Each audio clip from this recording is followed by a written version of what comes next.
एक बार फिर से स्वागत है आप सभी का। आप देख रहे हैं शिखर सम्मेलन भारत का बजट। इस बजट से महंगाई कितनी कम होगी, रोजगार के कितने अवसर पैदा होंगे, चाहे वो कोई भी वर्ग हो, किसान, महिला, गरीब तबका, किसको कितना फायदा होगा, लगातार इस पर हम चर्चा कर रहे हैं। और इस सेशन में अब आप सुनेंगे विपक्ष की आवाज। हमारे अगले मेहमान हैं गौरव गोगोई जी। सर, आपका बहुत स्वागत है, प्लीज मंच पर आइए। कांग्रेस के नेता हैं, असम की जोराहाट सीट से सांसद हैं और सदन में विपक्ष के उपनेता हैं। रोमाना जी, मैं आपको रिक्वेस्ट करूंगी आप प्लीज मंच पर आइए। और महंगाई, बेरोजगारी को लेकर लगातार आप गौरव गोगोई की आवाज सुनते हैं, वो सवाल उठाते रहते हैं, लेकिन अब इस बजट को किस तरीके से देखते हैं, इस पर चर्चा की शुरुआत करेंगी रोमाना। शुक्रिया पूजा। नमस्कार, एबीपी न्यूज पर हाजिर हूं मैं रोमाना इसार खान। हमारे साथ यहां पर कांग्रेस सांसद गौरव गोगोई मौजूद हैं, लोकसभा में डेप्यूटी एलओपी हैं। और बजट को लेकर शिखर सम्मेलन का ये मंच जिस पर भारत के बजट पर हम चर्चा कर रहे हैं। मेरा पहला सवाल आपसे गौरव ये है कि इस बार का बजट, मतलब ये मोदी 3.0 का बजट है। पिछले 10 बजट हम देख चुके हैं इस सरकार के, 11वां बजट, लेकिन इस बजट पर जितना विपक्ष हमलावर है, क्या वाकई में बजट में इतनी खामियां हैं या फिर ये विपक्ष के बढ़े हुए नंबर्स, बुलंद हौसला, इस वजह से इतना शोर? रोमाना जी, मैंने बजट प्रकाशित होने से पहले ही कह दिया था कि इस बजट से मुझे कोई उम्मीद नहीं है। मैं पहले दिन से कह रहा था कि जो पिछले 7-8 वर्षों से जो बजट हमें मिल रहा है वही मिलने वाला है। वो क्या है कि चंद उद्योगपतियों को जहां जहां उनको नया उद्योग में निवेश करना है, उनको मदद करने के लिए सरकार टैक्स, सब्सिडी या विभिन्न तरीके के स्कीम निकालेंगे। बाकी जो छोटे मध्यम वर्ग, किसान, छात्र, हमको सिर्फ स्लोगन सुनाई देंगे। और वही इस बार हुआ। इस बार हमने देखा कि चाहे न्यूक्लियर हो, रेयर अर्थ मटेरियल्स हो, आप देखिएगा बस अगले महीने में आपको दोबारा मैं आपको भविष्यवाणी देता हूं कि ये जो नए नए जो ये सब्सिडी स्कीम्स, कृषि क्षेत्र में private investment, high yielding varieties में प्राइवेट इन्वेस्टमेंट, न्यूक्लियर यील्डिंग में प्राइवेट इन्वेस्टमेंट, 1 महीने बाद आपको एक बड़ा उद्योगपति का नाम आएगा कि वो इस क्षेत्र में घुसने वाले हैं। नहीं, हमने तो जहां से शुरुआत हुई इस बजट की वहीं से देखा, और शुरुआत रोजगार के मोर्चे से हुई, क्योंकि इस बार बजट का फोकस एम्प्लॉयमेंट से शुरू हुआ। हमने तो 1,48,000 करोड़ का जो प्रावधान रखा गया, 2 लाख करोड़ का जो प्रावधान रखा गया नौकरियों को लेकर, रोजगार को लेकर, वो भी देखा। स्लोगन है, स्लोगन है। क्यों स्किल इंडिया में स्लोगन नहीं था? हाँ। स्किल इंडिया जब राजीव प्रताप रूडी जी जब स्किल मंत्रालय संभाल रहे थे तब भी बड़ा टारगेट था। प्रधानमंत्री कौशल विकास योजना का बड़ा टारगेट था। आप पार्लियामेंट के रिप्लाईज निकाल लीजिए, सरकार के रिप्लाईज निकाल लीजिए, कितने उन्होंने टारगेट वो संपूर्ण किए। तो ये तो हमको स्लोगन है, ये हमको पता है। स्किल इंडिया एक स्लोगन था, एक नया स्लोगन है। पर आपको नई सोच नहीं लग रही है सरकार की कि सरकार जो है वो बाकायदा एम्प्लॉयमेंट के लिए इंसेंटिव दे रही है? नया स्लोगन है। मोदी 1.0 का स्लोगन था कि मे बी 10 लाख लोगों को हम स्किल करेंगे। मोदी 2.0 का स्लोगन था स्किल इंडिया। मोदी 3.0 का एक नया स्लोगन है। तो स्लोगन से तो अब कोई बदलाव होगा नहीं, पर हां, ये सरकार अपनी कमजोरी इतनी मतलब खुलेआम प्रकाशित करेगी। बार बार अपने बिहार में सहयोगी दल को खुश करने के लिए बार बार उनके मनचाहे अनुसार ऐसे उम्मीद निकालेगी, ऐसे निर्णय निकालेगी। ये तो मैं नहीं अपेक्षा नहीं करता। तो मतलब गौरव को लगता है कि बिहार को नहीं दिया जाना चाहिए था ये पैसा? आपको ऐसा लगता है? मुझे लगता है कि बिहार के लोग भी संतुष्ट नहीं है रोमाना जी।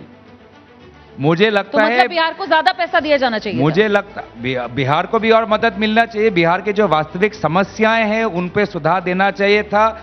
आज भी बिहार के लोग जो चाहते हैं उनको नहीं मिल रहा। आज भी करोड़ अगर दे दिया सरकार ने बजट में बिहार में, तो उस पर तो आप इत्तेहाय तौबा मचा रहे हैं। अब आप कह रहे हैं कम मिल गया, और अगर ज्यादा मिलता तो आप कह रहे हैं बेहतर होता है।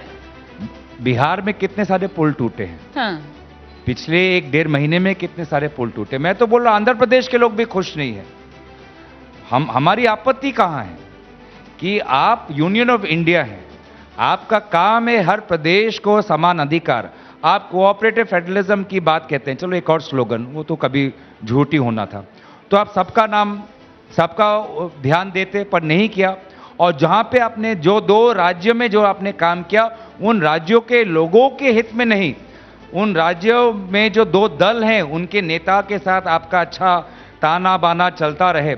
और मैं तो रोमाना जी, मैं समझ नहीं आता, ये इतनी कमजोर सरकार, मानो बिहार का निर्वाचन इस वर्ष हो रहा है, बिहार का निर्वाचन अगले वर्ष है। अगर बिहार के लिए चुनावी बजट निकालना भी था तो अगले वर्ष में निकालते। आज तो हरियाणा, महाराष्ट्र हो, उनको तो उन्हें भूल गए। तो यही तो देखिए, आपने खुद ही कह दिया, सरकार तो यही कह रही है कि कितनी ये कोई कमजोर है। लोक लुभावन और चुनावी बजट थोड़ी है। चुनावी बजट होता तो इस साल जिन राज्यों में चुनाव होने हैं वहां पर हमारी नजर रहती ना। कितनी कमजोर सरकार है ये। जरूरत नहीं है बिहार को, कितनी कमजोर सरकार है। जरूरत नहीं है बिहार को, सब प्रदेश को जरूरत है। और मैं अभी भी बोल रहा हूं कि हाँ। बिहार और आंध्र में जो वास्तविक समस्याएं हैं, हाँ। अभी भी जो दिया गया है वो कम है, ये पर्याप्त नहीं है। नहीं तो आप लोगों का विरोध फिर जायज नहीं लगता है ना। आप खुद ही कह रहे हैं जो दिया है वो ठीक है, देना चाहिए था, ये कम दे दिया और देना चाहिए। फिर आप कह रहे हैं ये देखो जी, ये सहयोगियों को खुश करने के लिए दे रहे हैं। जब आप मान भी रहे हैं कि देना चाहिए था, उन्हें जरूरत भी है, और आप कह रहे हैं और ज्यादा देना चाहिए था, तो फिर आप ऐसा कैसे कह सकते हैं कि साहब ये सहयोगियों के दबाव में दे रहे हैं? फिर तो बनता था उनका, दे दिया उनको, आपको कहना चाहिए कम क्यों दिया, और दो। चलिए, अब मैं अपनी बात आपने अपनी प्रश्न रखा, मैं अपनी बात रखता हूं। हम 2 चीजें कह रहे हैं। हाँ जी। हम सबसे पहले कह रहे हैं कि बस सत्ता पर कायम रखने के लिए आपने सौदेबाजी की वो 2 राजनीतिक दलों के साथ, और इस सौदेबाजी में आपने पूरे देश के साथ अन्याय किया, पूरे देश के साथ नाइंसाफी की, बस और सिर्फ अपने कुर्सी को बचाने के लिए। और दूसरी बात, अगर आपको लगता है कि ये 2 आपने जो घोषणाएं की हैं, इससे आप बिहार की जनता को खुश कर देंगे और बिहार में आपकी जीत निश्चित है, इससे आपके आने वाले समय में आंध्र की जीत निश्चित है, तो ये भी आपका भ्रम है, ये भी आपका अफवाह है। आज भी इस बजट के अनुसार बिहार की जनता खुश नहीं है। तो ये 2 बातें हैं। मुझे लगता नहीं कि इतना कोई कॉम्प्लिकेटेड बात है कि आप जैसे अनुभवी पत्रकार नहीं समझे। आप कह रहे हैं ये कुर्सी बचाओ बजट है, आप कह रहे हैं कुर्सी बचाओ बजट। ये बजट एक कमजोर सरकार की मजबूरी में बनी हुई बजट है, जिसमें ये बार बार अपने 2 दलों को, जनता को नहीं, उन 2 दलों को, नेताओं को खुश करने के लिए बजट है। ठीक है, अब मुझे ये बताइए, एक तो ये वाला मुद्दा जिस पर आप घेर रहे हैं, दूसरा आप ये कह रहे हैं कि साहब ये कट कॉपी पेस्ट है। अब अगर कट कॉपी पेस्ट है तो मतलब आप श्रेय भी लेना चाह रहे हैं कि देखो देखो जो हमने अपने मैनिफेस्टो में कहा था, एक तरीके से वही बजट में सरकार लागू कर रही है। और दूसरी तरफ आप इस पर सवाल उठा रहे हैं कि बिल्कुल बेकार बजट है जी, इससे कुछ नहीं होने वाला। तो ये बातें दोनों तो सही नहीं हो सकती हैं। जो नकल किया तो अच्छी तरीके से नकल तो करे। अच्छा, नकल करने में भी उनके फेल हो गए। कैसे? हमने अप्रेंटिसशिप हमने निकाला था। हाँ, अप्रेंटिसशिप में हमने बोला था कि हम जो अमाउंट हमने फिक्स किया है, हम इतना अमाउंट हम फिक्स करना चाहते हैं। 8,500। वो अप्रेंटिसशिप वो ढंग से नकल नहीं कर पाए।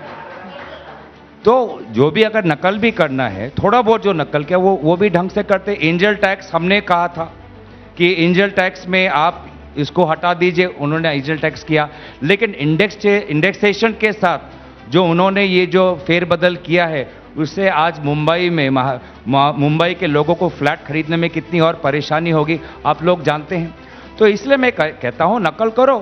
एमजीएनरेगा आज भी वो चल रहा है, पर एमजीएनरेगा की बात नहीं करते।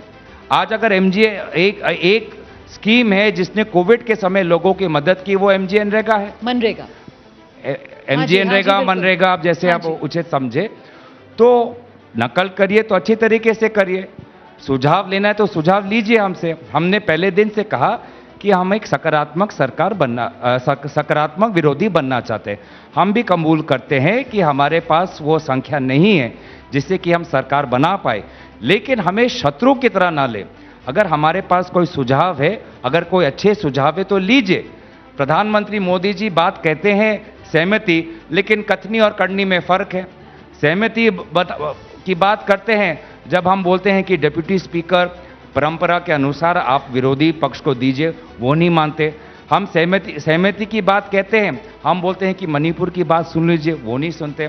सहमति की बात करते हैं, हम बोलते हैं कि एक दिन का आप ये वो पूछते हैं ना डेप्यूटी स्पीकर, आप परंपरा याद दिलाते हैं। राज्यों की अगर बात की जाए तो आपके राज्यों में कौन सी स्टेट के अंदर डेप्यूटी स्पीकर जो है वो विपक्ष का है? क्योंकि आप परंपरा की बात करके आप सत्ता पक्ष को केंद्र में घेरते हैं, पलटकर वो यही तर्क देते हैं। मैं तो रोज डिबेट करती हूँ, वो यही कहते हैं, आकर इसका जवाब दे दीजिए। तो बात कहते हैं तो वो बोलिए ना कि वो अपने आप को क्या साबित करना चाहते हैं? क्या वो ये साबित करना चाहते हैं कि हम कांग्रेस से अलग है, या वो साबित करना चाहते हैं कि वो कांग्रेस 3.0 है?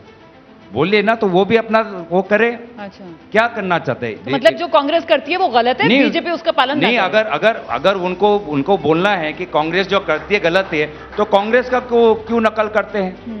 तो दिखा दीजिए अपने उदाहरण के रूप से। सहमति की बात करते, हमने बोला नीट पे एक दिन की चर्चा करो, आज तक चर्चा हुई नहीं। अब सुप्रीम कोर्ट ने बोल दिया कि दोबारा परीक्षा नहीं होगी। अब ये लोग समझते हैं कि उसके हमें क्लीन चिट मिल गया। हाँ। अगर क्लीन चिट, अगर ये आपको क्लीन चिट मिला है तो एनटीए के चेयरमैन को क्यों हटाया गया? हाँ। अगर सुप्रीम कोर्ट कहती है कि इतने सारे बच्चों को अगर हम दोबारा परीक्षा कराए तो बहुत असुविधा होती है, हम मानते हैं, तो लेकिन ये भी तो है कि दोबारा अगर परीक्षा हो, परीक्षा का पेपर लीक नहीं हो सकता, ये गारंटी आज भी सरकार नहीं दे सकती। नेट का परीक्षा, सीयूटी का परीक्षा डार्क वेब में हो गया, लीक होता है। और शिक्षा मंत्री जब हम उनसे कहते हैं कि आप नैतिक जिम्मेवारी लें, तो वो कहते हैं कि मैं क्यों लूं, मुझे तो प्रधानमंत्री मोदी जी ने बनाया है। ऐसा तो नहीं कि भगवान ने बनाया है। मोदी जी को लगता होगा कि वो भगवान के रूप हैं, नहीं है, इंसान है। इंसान से भी भूल होती है, मंत्री से भी भूल होती है, और नैतिक जिम्मेवारी भी एक बात होती है।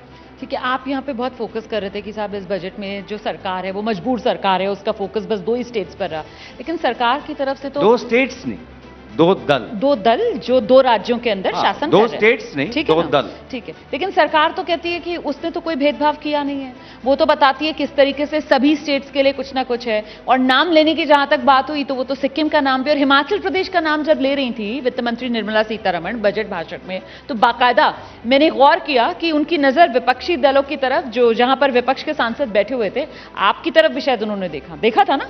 बहुत मैं तो आपको काबिल तारीफ है, आपने इतना पकड़ लिया। हाँ, वास्तविक वो मेरे तरफ देख रही थी, क्योंकि मैंने कहा था कि आप कोसी नदी की बात करें, नेपाल की बात करें, तो ब्रह्मपुत्र की बात करें, आप दार्जिलिंग की बात करें, उत्तर बंगाल की बात करें, कर्नाटक की बात करें। आज दिल्ली में हल्का सा बारिश हुआ, दिल्ली में आर्टिफिशियल फ्लडिंग है, कहीं हमें स्मार्ट सिटी दिखता नहीं है। तो देखिए, सत्ता पक्ष अपनी बात रखेगी, लेकिन मुझे कहने की जरूरत नहीं है। आज आप विभिन्न जो जितने भी अखबार आए हैं, अखबार का फ्रंट पेज पढ़ लीजिए। हर अखबार का फ्रंट पेज ये कहता है कि ये मजबूरी में बनी हुई एक बजट है। अब हम तो विपक्ष में, हमारा तो इतना दबदबा नहीं है अखबारों पर, वो तो सत्ताधारी सरकार का है। लेकिन अखबार जो जिसका दबदबा हमारा उन पे नहीं है, आज सारे अखबार के फ्रंट पेज देख लीजिए, सभी ने कहा कि कमजोर बजट, राजनीतिक परिस्थितियों को समझते हुए, 2024 के निर्वाचन के नतीजे को समझते हुए ये एक बजट वैसा है। ये रीड करने का तरीका हो सकता है, क्योंकि बहुत सी हेडलाइंस मैंने पढ़ी जिसमें था कि साहब जबरदस्त पॉलिटिकल एक्यूमेन भी है और इकोनॉमिक प्रूडेंस भी है, और इसी के चलते देखिए सहयोगियों को भी साथ लिया, और इसी के चलते जो फिस्कल डेफिसिट है, जो फिस्कल डेफिसिट है उसको भी कंटेन किया हुआ है। पेज 4 पेज 5 में आपको मिला होगा। मुझे आप कौन सा अखबार का फ्रंट पेज में ये दिखाया, मुझे दिखा दीजिए। ये सारे जो टेक्निकल जो पॉइंट्स है, ये पेज 4 पेज 5 अंदर है। क्लियर हेडलाइन आज पूरे देश भर में ये है कि मिडिल क्लास निराश। लेकिन गोगोई साहब, devil lies in the detail, तो डिटेल्स भी तो पढ़नी चाहिए ना। और एंजल टैक्स की आपने बात की, आपको नहीं लगता ये एक जबरदस्त कदम है? एंजल टैक्स जिस तरीके से, मैडम, वो हमारा ही है। हाँ, लेकिन कर तो दिया ना सरकार ने। ठीक है, नकल किया, दिया उसको मार्क्स। हाँ, अच्छे नकल के लिए मार्क्स दिया, उन्होंने हमको श्रेय दिया। हाँ, उन्होंने क्या श्रेय दिया? हम तो बोल रहे हैं कि हम सकारात्मक विरोधी दल हैं, अच्छा नकल किया है, देश के लिए अच्छा है। और क्या उन्होंने बोला कि नहीं, हमको कांग्रेस मैनिफेस्टो में ये हमने पढ़ा, हमको भी ये आइडिया लिया, सत्ता हो विपक्ष हो, एंजल टैक्स में हटाना चाहिए? ऐसा तो उनके तरफ से आया नहीं। हम तो दे रहे हैं उनको श्रेय, क्या वो हमको दे रहे हैं? अच्छा, मुझे बताइए, नीट को लेकर जिस तरीके की गहमा गहमी रही कि सदन में चर्चा भी नहीं हो पा रही थी, अड़े हुए थे आप लोग, अब तो सुप्रीम कोर्ट की तरफ से फैसला आ गया है इस मामले में। तो चर्चा ना करें? हाँ, वही जानना चाह रही थी, अब क्या होगा आगे? आप लोगों का रुख क्या है? हाँ। बेशक चर्चा हो। मैं आज भी गारंटी से आपको कह सकता हूं कि यह सरकार एक दिन नीट और उच्च शिक्षा को लेकर चर्चा करने का साहस इस सरकार में नहीं है। ओके। क्योंकि ये जानते हैं कि शिक्षा क्षेत्र आज उसमें कितनी खामियां आ चुकी है। कुछ विपक्षी दलों की तरफ से तो जो शिक्षा मंत्री है धर्मेंद्र प्रधान, उनके इस्तीफे तक की मांग की जा रही है। करना चाहिए। आप इस्तीफा मांग रहे हैं शिक्षा मंत्री? मेरे व्यक्तिगत रूप से पूछिए, मैं तो मांगता हूं, क्योंकि वो शिक्षा मंत्री 2021 से है। हाँ। 2021 से अभी एनटीए बना, कॉमन ये एग्जाम्स निकले, ये डाक पे वेब में रिलीज हुआ। सबसे पहले जब उनकी सरकार आई तो उन्होंने बोला कुछ हुआ ही नहीं। जब थोड़ा बहुत जानकारी आई तो बोला हाँ थोड़ा बहुत हुआ है। फिर जाके सुप्रीम कोर्ट का दबाव आया तो कमेटी बनाते हैं। अब कभी कभी बात सीबीआई की कहते हैं। एनटीए चेयरमैन को हटाया लेकिन खुद नहीं हटना चाहते हैं। तो कैसे विश्वास करें इस व्यक्ति पर जिनके नेतृत्व में ये सारा घोटाला हुआ है।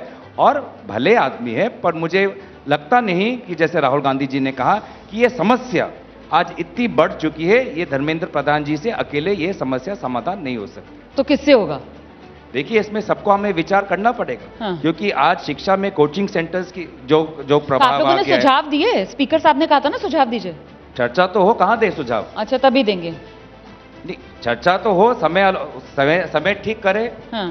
बिना चर्चा के कैसे सुझाव दे? चर्चा हो, उसमें हम सुझाव देंगे। हम तो चर्चा मांग रहे हैं और मैं आपको कहता हूं कि चर्चा नहीं होगी। लिख लीजिए, नीट पे शिक्षा को लेकर इस सरकार के पास साहस नहीं है चर्चा के लिए, और जिससे मुझे लगता है कि सरकार अपनी छवि को छुपाते हुए, अपनी छवि को बचाते हुए कहीं ना कहीं जो हम अपने छात्रों के साथ अन्याय कर रहे हैं। क्योंकि ये बात सिर्फ छात्रों का नहीं, आज हमारे माताओं पिताओं लाख लाख रुपए कोचिंग सेंटर्स, डमी स्कूल्स में दे रहे हैं। छात्र विदेश में जाके पढ़ रहे हैं। बहुत, अगर मुझे लगता है कि अगर सदन के अंदर अगर हम एक सकारात्मक चर्चा करेंगे तो शिक्षा क्षेत्र उन्नत होगा। चाहे वो उसके श्रेय मोदी जी ही लें, ये सरकार ही ले, लेकिन वास्तविक लाभ बच्चों को हो। ठीक है, आप चाहते हैं इस पर चर्चा हो बाकायदा, कम से कम एक दिन सदन के अंदर, लेकिन आप ये भी कह रहे हैं कि आपको लगता नहीं ऐसा हो पाएगा, साहस नहीं दिखा पाएगी सरकार और शिक्षा मंत्री इस्तीफा दें। ये आपकी मांग यहां पर आप कह रहे हैं, आप रख रहे हैं। मैं आगे बढ़ूं, ये हमने युवाओं की बात की, रोजगार की बात की। अब मैं कृषि क्षेत्र पर आ जाती हूं, क्योंकि उसको लेकर भी बहुत ज्यादा डिस्ट्रेस देश पे। अब इस बजट के अंदर कृषि क्षेत्र को लेकर जो जैसे वो दलहन तिलहन, उसको मिशन मोड में बढ़ावा देना, अच्छा जो वेजिटेबल के कल्टीवेशन के सेंटर्स हैं वो कंजम्पशन सेंटर्स के नजदीक उनको डेवलप करना, इसके अलावा भी और जितने कदम सरकार की तरफ से उठाए गए, आपको लगता है कि कृषि क्षेत्र के लिहाज से एक दूरंदेशी नजर आ रही है? बिल्कुल नहीं। क्यों? सबसे पहले आज जिस प्रकार से जलवायु परिवर्तन हो रहा है, आपदा आती है, बारिश होता है, किसान का जो भी फसल है उजड़ जाता है। आज मेरे असम में कटाव के कारण, बाढ़ के कारण कितना किसानों को नुकसान हुआ है। आप बताइए, इस बजट में ऐसा कौन सा स्कीम है जिसमें आपदा आने के कारण जो किसान की जो क्षति होती है उसको पूर्ण करता है, उसको मदद करता है? एक भी नहीं है। जो इंश्योरेंस स्कीम है, हाँ, वो तो पहले से ही चल रही है ना, बीमा वाली। इंश्योरेंस स्कीम फेल हो चुकी है। मुझे लगता है कि देखिए, सरकार अगर एक स्कीम लाए, इसका मतलब ये नहीं कि और स्कीम नहीं ला सकती। ओके। सरकार अगर एक स्कीम लाए, उसका मतलब ये नहीं कि स्कीम बहुत सुचारू रूप से चल रहा है, उसको लेकर करें। आज क्लाइमेट चेंज के कारण, जलवायु परिवर्तन के कारण कभी सूखा पड़ता है, कभी बारिश होता है, कभी ओले पड़ते हैं। आज सबसे ज्यादा हमें किसानों को एक सुरक्षा कवच और एक अच्छी सुरक्षा बीमा की नीति बनानी चाहिए।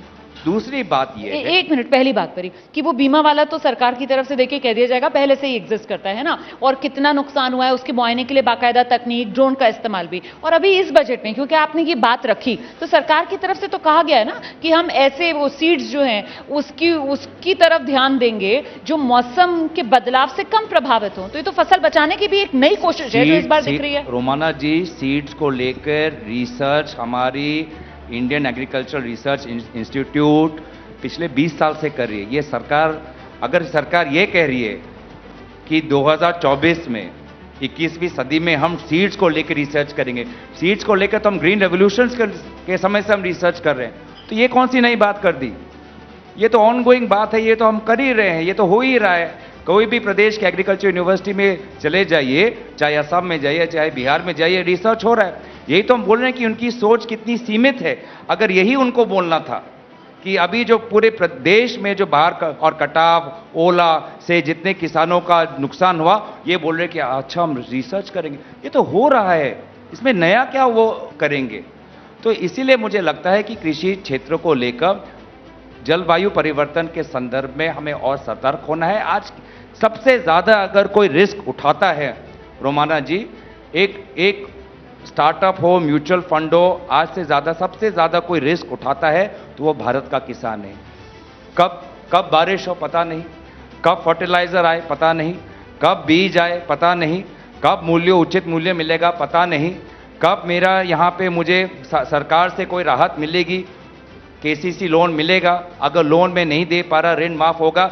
सबसे ज्यादा अगर कोई रिस्क उठाता है तो वो हमारा किसान है, और उस किसान को और मदद करने की जरूरत है। हाँ बिल्कुल, किसान को और मदद करने की जरूरत है। तो इसी फिलॉसफी पर आगे बढ़ते हुए जो कांग्रेस शासित राज्य हैं, फिर वो कोई रास्ता क्यों नहीं दिखा देते? जो किसानों की मांग है एमएसपी को कानूनी दायरे में लाया जाए, कांग्रेस ये कुछ करके दिखाए अपने राज्यों के अंदर? देखिए स्टेट, अगर हम बात कर रहे हैं सेंटर की, सेंटर अगर आप स्टेट में अगर आप कंपेयर करें तो मुझे लगता है ये कंपेयर इरेगुलर होगा। अगर आप स्टेट की बात करें तो हर स्टेट में कुछ ना कुछ हो रहा है, देन बहुत टेक्निकल बात हो जाएगी कि अगर एक स्टेट में जैसे असम हो, असम में डेयरी फार्मिंग को लेके क्या कर रही है सरकार, मैं बात कर सकता हूं। अगर राजस्थान में डेयरी फार्मिंग को लेके क्या आज लोग जब कैटल ट्रेडिंग जाते हैं, जब पशु मेला में जब अपने गायों को लेके जाते हैं तो उनको क्या समस्या होती है नहीं होती, तो हर प्रदेश के अपने अपने समस्या हैं। हम अगर एक प्रदेश के यहाँ पे हम एबीपी दिल्ली का ये कॉन्फ्रेंस होता तो हम दिल्ली की बात करते, लेकिन हम एबीपी नेशनल प्लेटफॉर्म पे हैं, और नेशनल प्लेटफॉर्म में नेशनली मुझे लगता है कि जो केंद्र सरकार के पास जो तंत्र है, जो ताकत है, वो किसी प्रदेश में नहीं है, केंद्र सरकार है। लेकिन तो इसलिए मुझे प्रदेश लगता है में केंद्र जहां पर सरकार जिसकी जो चल रही है वो चला रहा है ना, जिसकी जहां चल रही है। अब विदेश सचिव भी राज्य जो है वो अपने नियुक्त कर रहे हैं, मतलब उसको लेकर तो आप लोग कुछ बोलते नहीं है। एक मुख्यमंत्री है जो दूसरे देश के नागरिकों को कह रही है कि आ जाओ जी, मैंने अपने राज्य की सीमाएं आपके लिए खोल दी हैं। ये सब आपके इंडिया गठबंधन के साथी हैं सर जो कर रहे हैं। चलिए, दो चीजें आपने दोनों बड़े अच्छे मुद्दे उठाए। आज देखिए हमारा देश बहुत बड़ा है और एमईए बहुत छोटा है। एमईए का पूरा तंत्र प्रधानमंत्री मोदी जी के डायस्पोरा इवेंट में व्यस्त हो जाती है। आज हमारा आंध्रा का बहुत से लोग आज यूएस में हैं। चंद्रबाबू नायडू, मुझे याद है कि एक टाइम पे जब वो मुख्यमंत्री थे तब वो माइक्रोसॉफ्ट से मिलने गए। आज भी तेलंगाना में हमारे रेवंत रेड्डी विभिन्न सीईओ से मिल रहा है। हमारे प्रदेश बहुत सक्षम है। हमारे देश के अंदर ऐसे ऐसे प्रदेश हैं जो यूरोप के किसी देश से और उन्नत है। पर सर विदेश सचिव तो मैंने कभी नहीं सुना कि कोई राज्य में नियुक्त कर दिया जाए। क्यों नहीं हो सकता? नहीं हो सकता है तो कुछ भी हो सकता है। क्यों ना सोचे हम, वही मैं बोलना चाहता हूं। मतलब आप इसकी तरफदारी कर रहे हैं, आप पैरवी कर रहे हैं। मेरे अगर व्यक्तिगत राय से पूछिए तो हर प्रदेश में अगर उनके ऐसे कुछ चुने हुए देश हैं जहां पर उनको लगता है कि उस प्रदेश, उस राज्य सरकार का कोई प्रतिनिधि हो, तो केंद्र सरकार को सोचना चाहिए। इस पे एक रवैया नहीं बनना चाहिए, क्योंकि MEA is under staff. MEA में लोग नहीं है, एमईए में बहुत अच्छे लोग हैं, पर इतने लोग नहीं है कि वो हर प्रदेश के आर्थिक विकास के बारे में सोचे। एमईए में इतनी ताकत नहीं है कि असम बांग्लादेश में क्या ट्रेड होना चाहिए, बिहार नेपाल को लेके क्या ट्रेड होना चाहिए, तमिलनाडु और श्रीलंका बीच में क्या ट्रेड होना चाहिए, आंध्र और शिकागो के बीच में क्या ट्रेड होना चाहिए, तेलंगाना और ऑस्ट्रेलिया के साथ क्या ट्रेड होना चाहिए। एमईए के पास इतनी ताकत नहीं है। तो इसीलिए अगर राज्य सरकार के पास वो तंत्र है और कुछ राज्य में वो सक्षम है कि वो ये करें और एमईए के साथ जो संविधान के अंदर अभी तक फेडरलिज्म में जिस तरीके की व्यवस्था थी, आप लोग तो लगातार कहते हैं कि जो संविधान जैसा कहता है बिल्कुल उसी के अनुरूप चलेंगे, तो ये तो आप अलग ही लकीर खींचते हुए नजर आ रहे हैं। अब संविधान कहां है? देखिए, संविधान तो ये नहीं कहता है। संविधान तो कहता है कि विदेश का मामला जो है वो केंद्र का है।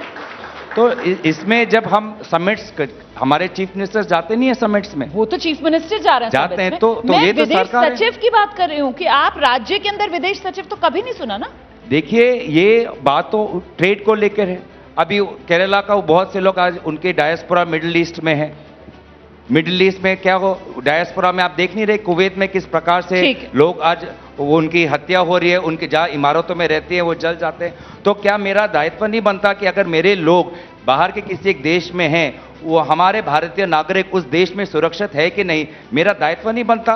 अगर केंद्र पर मुझे तो सर अपने भारत सरकार पर पूरा भरोसा है ना, और भारत सरकार देश के किसी भी राज्य का नागरिक हो, वो उस नागरिक को भारत का नागरिक ही मानती है और वो उसकी रक्षा और सुरक्षा के लिए सक्षम है। मुझे लगता है दोबारा से जरा जल्दी से बजट पर आ जाएं। मैं बस इसमें लास्ट में बोल देता हूं, मुझे लगता है इसमें तू मैं करने की जरूरत नहीं है। भारत सरकार को अगर किसी राज्य सरकार से मदद मिल रही है तो मदद लेनी चाहिए। और ये जो मॉडल है, ये मॉडल कोई नया नहीं है, ये दूसरे देश में ऐसा मॉडल है कि वो अपने अपने प्रदेशों को अपने अपने इच्छा अनुसार आगे ले जा सकती है। और रोमाना जी इसको लेकर भी एमईए के अंदर हमारे जो पूर्व हमारे रिटायर्ड आईएफएस डिप्लोमेट से इस पे चर्चा कर चुकी है। ऐसा कुछ रेवोल्यूशनरी बात नहीं किया है। इससे ज्यादा मुझे लगता है कि जब प्रधानमंत्री मोदी जी विदेश में जाके ये कहते हैं कि 2014 से आगे तो देश कुछ था ही नहीं, देश मायूस था, देश कुछ था नहीं, मुझे इससे बहुत आपत्ति है कि प्रधानमंत्री मोदी जी विदेश में जाके विदेश मीडिया के आगे 2014 से पूर्व भारत की